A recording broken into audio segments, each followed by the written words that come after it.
भारत सरकार और प्रदेश सरकार के पास तमाम रास्ते हैं कि उस रास्तों को अपना करके एक अध्यादेश ले आए। भाई सुप्रीम कोर्ट ने कोई लॉजिक तो दिया होगा वकील साहब, उसने जब नियोजन रद्द किया है तो कुछ तो तर्क दिया होगा। देखिए, क्या तर्क था? इस निर्णय का जो है माननीय सर्वोच्च न्यायालय ने जो है हाई कोर्ट के माननीय हाई कोर्ट के जजमेंट को लेते हुए उसमें बहुत ज़्यादा हमारे जो एडवोकेट बड़े बड़े एडवोकेट थे, बड़े सीनियर एडवोकेट थे, नहीं, कुछ तो लॉजिक दिया होगा ना कि भाई ये अच्छे नहीं है, मेरी बात तो आप सुन लीजिए। हाँ। जिन लोगों ने हमने जो सबमिशन दिया, जो आर्गुमेंट किया, उनकी एक लाइन भी नहीं लिखी गई है। इस जजमेंट का दुखद पहलू यही क्या लग रहा है कि किस वजह से आप लोग को क्यों लग रहा है कि बायस्ड फैसला है? अब इसको बायस तो हम माननीय सुप्रीम सर्वोच्च न्यायालय को नहीं कर सकते हैं, लेकिन हमारे आर्गुमेंट नहीं, फैसले के गुण दोष पर तो बात हो सकती है। हम किसी जज पर टीका टिप्पणी नहीं कर रहे हैं कि वो कंटेम्प्ट ऑफ कोर्ट हो जाए। किसी भी फैसले के दोष गुण पर तो बात होती ही है, ये तो हमारे राइट्स में है। हम लोग जैसे पढ़ते थे कि भाई प्रतावली पर उपलब्ध दस्तावेजों को पढ़ा, लर्नेड काउंसिल जो है पिटिशनर को उनके आर्गुमेंट को सुना, उन्होंने ये साइटेशन दिया गया। इस कोर्ट इस निर्णय में ये सब बातें हमें देखने को और पढ़ने को नहीं मिली। देखिए, ये जो फैसले, हम कोई कंटेम्प्ट ऑफ कोर्ट नहीं कर रहे हैं। अब हमारे कॉन्स्टिट्यूशन में हमें प्रावधान है कि हम फैसले के गुण दोष पर बात कर सकते हैं, अपनी राय रख सकते हैं, ये हमारा फंडामेंटल राइट्स है। हम किसी जज पर या किसी माननीय सुप्रीम कोर्ट पर हम कोई आर्गूमेंट नहीं कर रहे हैं।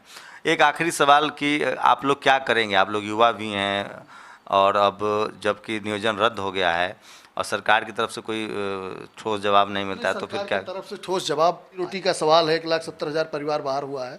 हमारे रोजी रोटी की आप व्यवस्था करो। कल पूरे प्रदेश के लोग लखनऊ में इकट्ठा हो रहे हैं और प्रदेश से हमें मांग करेंगे, माननीय मुख्यमंत्री जी से आपके माध्यम से भी मांग। सरकार ने नहीं आप लोग की बात मानी तो सरकार मानेगी, मुझे पूरा विश्वास है। सुप्रीम कोर्ट के दायरे में ही रह करके, कानून के दायरे में ही रह करके सरकार कोई रास्ता हमारे लिए निकालेगी और जो रास्ता होगा वो विसम्मत होगा और तर्कसंगत होगा, जिससे हम पुनः अध्यापक बनेंगे। इसी भारत सरकार को, और भारत सरकार उस प्रस्ताव पे एक अध्यादेश ला करके हमको पुनः अध्यापक बना सकती है। और मुझे पूरा विश्वास है कि उत्तर प्रदेश की सरकार और भारत सरकार हमारे साथ खड़ी होगी। ऐसे विषम परिस्थितियों में हमारे 1,70,000 परिवारों की रोजी रोटी के लिए हम पुनः शिक्षक थे। 17 साल हमने दिया, इसमें 17 साल की हमारी सेवाएं दी। आज माननीय उच्चतम न्यायालय के आदेश पर मैं कोई टिप्पणी नहीं कर रहा हूँ। 17 साल पढ़ाने के बाद एक आप जानते होंगे, आपको खुद पता है कि एक जिले में एक तहसील होती है, तहसील का एक लेखपाल 4 साल बाद प्रमोट करके कानूनगो हो जाता है।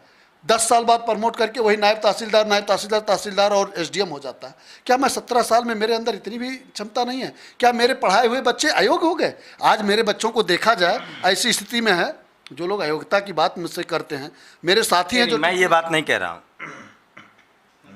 जी, मैं जो अयोग्यता की बात मेरे साथी टीटी वाले करते हैं, मैं उनसे भी एक चीज़ कहना चाहूँगा कि आपने अयोग्यता की बात मेरे साथ तो कर ली, लेकिन आप भी अयोग्य हो, क्योंकि आपने जो अपनी ट्रेनिंग ली बीटीसी की, हम ही वहाँ इंचार्ज के रूप में थे। चलिए ठीक है। ये पहले तो जो सर्वोच्च न्यायालय का एक आदेश है कि भाई समान कार्य समान वेतन, जो हम पे लागू होता है। जब हम अध्यापक पद पे हैं और अध्यापक के बराबर बैठ के विद्यालयों में पढ़ा रहे हैं, तो हमें समान वेतन समान कार्य का जो नियम है वो लागू किया जाए, जिससे हमारे सभी साथियों को अध्यापक का वेतन मिले। नौकरी तो बचाइए, नौकरी बचेगी, नौकरी नहीं बचेगी तो क्या करेंगे? नहीं, उससे अलग एक समान वेतन समान कार्य का है, वो सर्वोच्च न्यायालय का ही आदेश है, उसको क्यों नहीं फॉलो किया जा रहा? देखिए, ये अजीब देश है, यहाँ एडहॉक सिस्टम भी है, अब प्राइवेटाइज हो रहा है सब कुछ।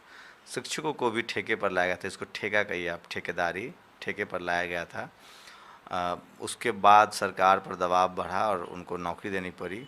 नौकरी के बाद अब पेच लग गया है और उनकी सुप्रीम कोर्ट से जो फैसला आया उसमें उनके नौकरी पर तलवार लटक रही है। रोजी रोटी का बहुत गंभीर सवाल है, एक शिक्षक से पूरा परिवार जुड़ा होता है। सरकार को 2 चीज़ें समझनी चाहिए कि क्या वो अभी तुरंत शिक्षक स्टूडेंट का जो रेशियो है उसको भरने में सफल हो जाएगी। वो कैसे? टीचर को बहाल तो करेगी ही। एक बीच का रास्ता बनाने की ज़रूरत है, ताकि जो कम से कम डिज़र्विंग लोग हैं, जो बेहतर लोग हैं, जिन्होंने अपनी जवानी दी है, पूरी उम्र दी है, उनके बारे में भी कंसीडर करे। लेकिन जिस तरह का हाल है इस देश में सरकारी स्कूलों में शिक्षा व्यवस्था का, मैं किसी एक राज्य या एक सूबे की बात नहीं कर रहा हूँ, उससे सवाल तो उठता है कि आखिर वो कौन लोग जिम्मेवार है? क्या इसके लिए सिर्फ शिक्षा मित्र जिम्मेवार है या वो टीचर जो परमानेंट जॉब भी कर रहे हैं? तो सरकारी स्कूलों की हालत खस्ता है, उसके लिए सरकार भी जिम्मेवार है, व्यवस्था भी जिम्मेवार है, टीचर भी जिम्मेवार होंगे। लेकिन रोजी रोटी का जो मुद्दा है वो बहुत अहम है और सरकार को इस पर गंभीरता से सोचनी चाहिए।